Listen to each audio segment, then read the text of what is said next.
নিয়োগ দুর্নীতি মামলায় ফের ইডির দফতরে হাজিরা দিলেন কারামন্ত্রী চন্দ্রনাথ সিংহ।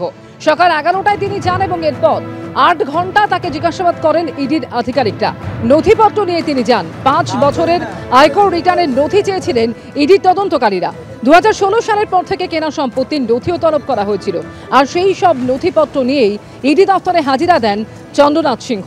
কত নগদ লেনদেন হয়েছে কারামন্ত্রীর কাছে তা জানতে চায় ইডি, এমনই খবর সূত্রে।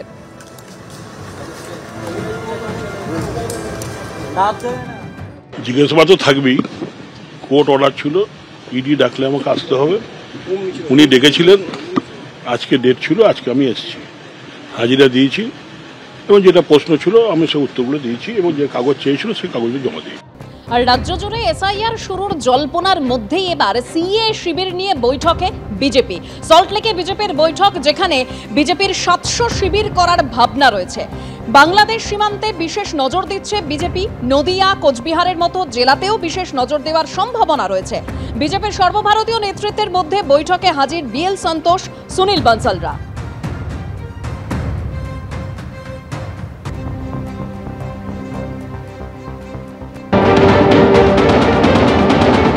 অত্যন্ত উদ্বেগজনক তথ্য এখনো পর্যন্ত উঠে এসেছে আমার কাছে। 18 তারিখ বিকেলবেলা পর্যন্ত যে 2002 এবং 2025-এর তালিকার ম্যাপিং এসেছে বিভিন্ন স্থানীয় সূত্র থেকে বিএলওদের সঙ্গে যোগাযোগের মাধ্যমে, তাতে আমরা দেখছি যে অর্ধেকের বেশি ভোটার পশ্চিমবঙ্গের, মানে 7,80,00,000 ভোটারের মধ্যে প্রায় 3,70,80,00,000 ভোটারের 2002 এবং 2025-এর ভোটার তালিকার মধ্যে ম্যাপিং এবং ম্যাচিং হচ্ছে না। 3.5 কোটি 4 কোটি ভোটার যাদের কাগজ দেখাতে হবে সত্যি করে, কারণ তাদের নাম ফ্যামিলি লিগাসিও নেই, পরিবার নেই, হঠাৎ করে 2002 থেকে 2025-এর মধ্যে তাদের নাম উঠেছে। তাদের মধ্যে তো একটা সিংহভাগ মানুষ থাকবেন যারা যারা সন্দেহজনক ভোটার, এবং তাদের নাম তো এসআইআর হলে বাদ যাবে। তারা ভোটের আগে প্ররোচনা দেওয়ার চেষ্টা করছেন। বিজেপি কে সিএ ক্যাম্প করার, কে বিজেপি সিএ ক্যাম্প করার? মানুষকে ভেদাভেদের রাজনীতি প্ররোচনা দেয়া হচ্ছে, অশান্তি তৈরির চেষ্টা করা হচ্ছে, এগুলো কোনো কাজের কথা হচ্ছে না।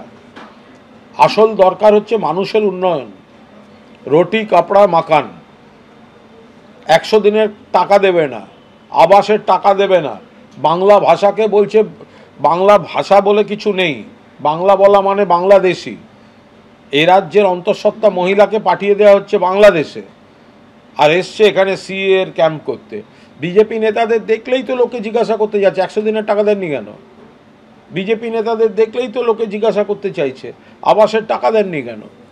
মানুষের প্রশ্নের উত্তর দিতে পারছে না, সেই জন্য নিজেদের দায়িত্ব এড়িয়ে অরাজকতা তৈরির ক্যাম্প তৈরি করার আয়োজন করছে।